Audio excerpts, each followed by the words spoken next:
नमस्कार, मी Hemant sir, mastermind स्पर्धा परीक्षा क्लासेस ढानकीचा संचालक.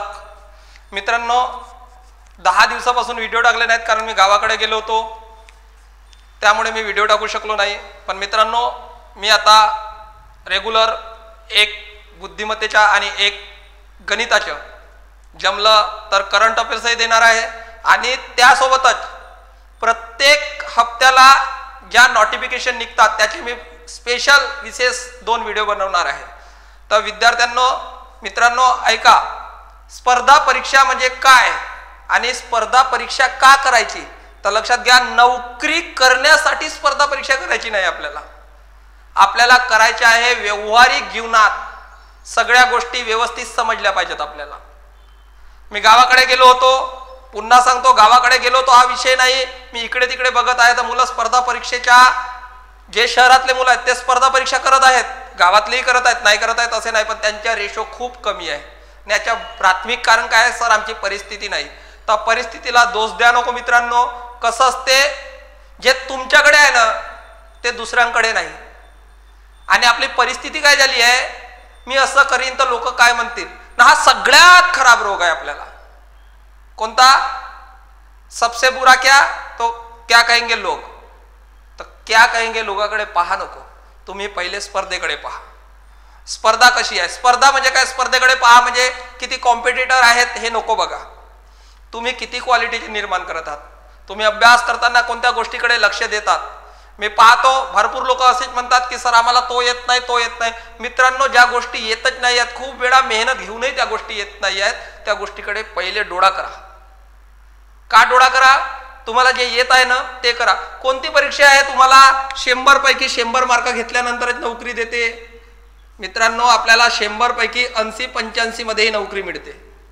80-85 मार्कामध्ये नोकरी मिळते. तर हे 15 जे मार्क आहेत, हे 15 जे मार्क आहेत त्या 15 मार्काकडे विशेष लक्ष नको द्या, सोडून द्या.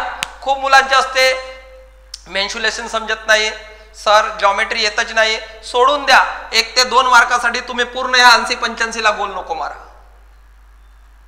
आता काही मुलं म्हणतात सर आमच्या पेपर का बरं चुकीचे होते, आम्ही 100चे 100 गोले मारून येतो. जिथं निगेटिव्ह परिस्थिती नाही आहे, जिथं निगेटिव्ह मार्किंग आहे तिथं तुम्ही नको मारा. पण जिथं निगेटिव्ह मार्किंग नाही तिथं तुम्ही मारू शकता, 100चे 100 गोले मारू शकता. पण पहिले तुमच्या 80-85चा स्कोर पहा, त्याच्यानंतर 15 टोले मारा. टोले मारायची एक पद्धत असते, ती पद्धत तुम्हाला मी या व्हिडिओमध्ये सांगणार नाही आहे. मी तुम्हाला एवढंच सांगत आहे की उद्यापासून, म्हणजे उद्याचा दिवस आहे रविवारपासून आपले रोज 1 ते 2 व्हिडिओ तुम्हाला मी देणार आहे. स्पर्धा परीक्षा कशासाठी करायचं, आता मी तुम्हाला एक छोट्या छोट्या गोष्टीचे व्हिडिओ देणार नाही.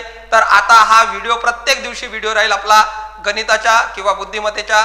तर 30-35 मिनिटाच्या, कमीत कमी 30 ते 35 मिनिटाचा व्हिडिओ राहील. रोज सकाळी आणि एक सायंकाळी असे व्हिडिओ येतील. काही रील्स, विशेष जे प्रश्न असतात त्या प्रश्नांवर रील्स असतील, आपल्या 4 ते 5 रोज रील्स येतील. त्या रील्स तुम्ही बघा. मित्रांनो, आपल्याला तुमच्याकडून काही अपेक्षा नाही, फक्त तुम्ही व्यवस्थित अभ्यास करा. मी जिथं आहे ती परिस्थिती खूप गंभीर आहे. मी ज्या क्षेत्रात राहतो तिथं अभ्यासाला काय म्हणतात तेच मला माहीत नाही.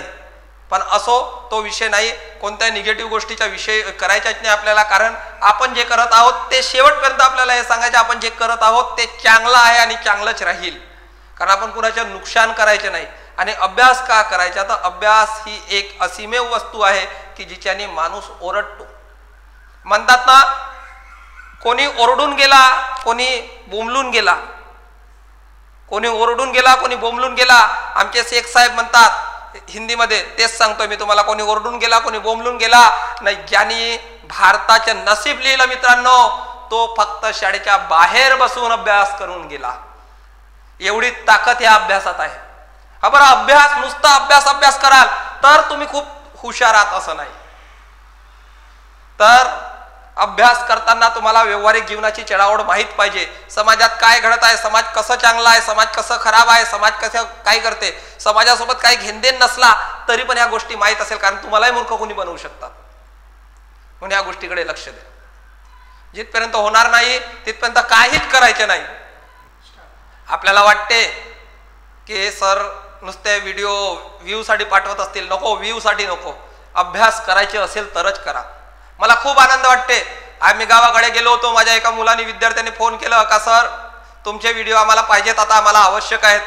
बरं जुने मुलांनी सांगितलं चांगलं वाटते, पण त्यांनी जेव्हा सांगितलं का सर आपले हे विद्यार्थी ह्या जॉबवर लागलेत, खूप आनंद वाटते.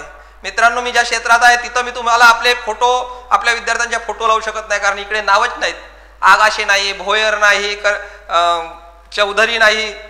चौधरी आहेत पण इकडचे आहेत, तिकडचे नाही आहेत भंडाऱ्यातले, आणि माझी क्लासेस पहिले भंडाऱ्याला होती, त्याच्यामुळे मी ह्या क्षेत्रात व्हिडिओ लावू शकत नाही. असो, ते मला सांगायचे नाही आहे. विद्यार्थी घडते नाही घडत हा प्रश्न नंतरचा असते, पण अभ्यास, मुळात अभ्यास करा मित्रांनो. आता येणाऱ्या सप्टेंबरला पोलीस भरती निघत आहे. 2025 सप्टेंबरला पोलीस भरती निघत आहे. जवळपास 10 ते 12,000 रिक्रुटमेंट आहेत. 10 ते 12,000 रिक्रुटमेंट आहेत मित्रांनो. तेव्हा तुम्ही ह्या पोलीस भरतीच्या तयारीला लागा. बरं, ज्यांची हाईट नाही आहे त्यांनी पोलीस भरतीच्या मार्गी लागू नका, पण दुसरे एक्झाम आहेत ना तुमच्यासाठी. वन विभागामध्ये तेवढी हाईट लागत नाही, कमी लागते थोडी. वन विभाग जमते. एज्युकेशन डिपार्टमेंट आहे, आता ट्रेजरी होऊन गेली. भरपूर सारे असे रिक्रुटमेंट आहेत. आता MTS येईल मित्रांनो. SSC ची एक 10वी बेसिकवर 10th क्लासवाली SSC MTS येईल. त्याच्यानंतर 12th वाली CHSL येईल. रिक्रुटमेंट सुरू होतील. आणि IBPS बद्दल बोलणार नाही. IBPS म्हणजे institute of banking personal selection. आता त्याच्या पूर्ण ज्यांच्या ग्रॅज्युएट झालेला आहे त्या मुलांसाठी आता ती पण परीक्षा निघणार आहे. तर असो मित्रांनो, मी एवढंच सांगतो की उद्यापासून माझे जवळपास 2 ते 3 व्हिडिओ तुमच्यासाठी येतील, आणि ते प्रत्येक चॅप्टर वाईज असतील, आणि प्रत्येक चॅप्टर हा 4-4, 5-5 पार्टमध्ये विभागला असेल. म्हणजे एखादी चॅप्टर घ्यायची असेल तर त्याला 3 दिवस ते 4 दिवस कमीत कमी लागतील, आणि तेवढे व्हिडिओ मी तुमच्याकडे पाठवेन. तुम्ही पहा, आणि तुम्हाला कसं वाटतं ते कॉमेंटद्वारे कळवा, आणि वाटलंच योग्य तर मला सबस्क्राईब सुद्धा करा. धन्यवाद.